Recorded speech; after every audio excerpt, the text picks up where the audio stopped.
ચાલો સરસ મજાનું ફૂલ બનાવી દો। આજે કઈ વાર્તા કરવાની છે?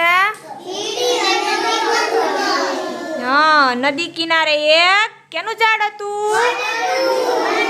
હા, ઝાડ નીચે કોનું દર હતું?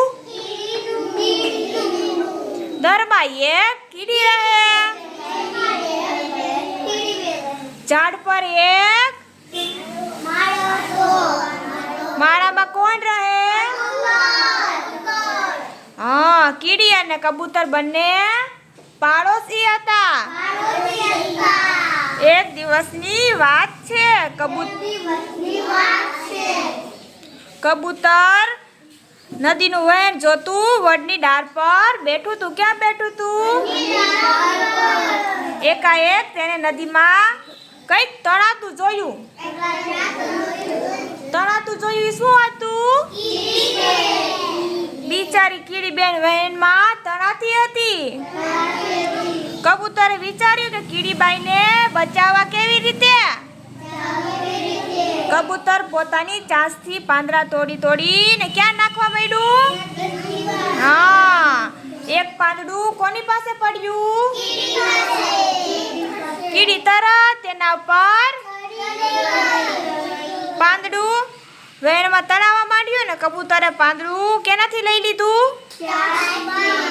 ચાંચથી પાંદડું એને બહાર કાઢ્યું ને। કબૂતરે આવી રીતે કીડીનો જીવ બચાવી લીધો।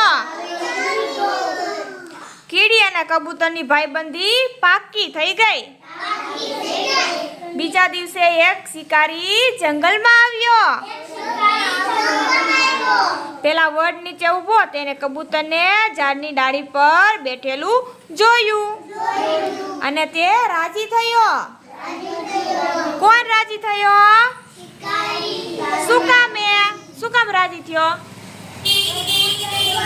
હા, આજે તો મજાનો શિકાર મળ્યો।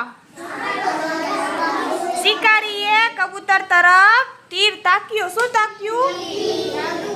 કબૂતરનું ધ્યાન શિકારી તરફ નહોતું। પેલી કીડીએ આ જોયું। કોણે જોયું? તેને થયું શિકારીની તીર છોડશે અને કબૂતર મરી જશે।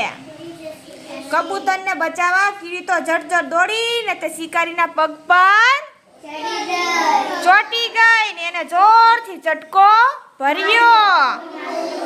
આથી શિકારીથી હાલી જવાયું એટલે એનું નિશાન ચૂકી ગયો। સર કરતું તીર કબૂતર પાસેથી પસાર થયું। તીરનો સુસવાટો અવાજ સાંભળી કબૂતર ઉડી ગયું। આ રીતે કીડીએ કબૂતરનો જીવ બચાવી લીધો। કીડી અને કબૂતર કેવો પ્રેમાળ પાડોશી છે ને। વાર્તા અહીંયા સરસ, વેરી ગુડ।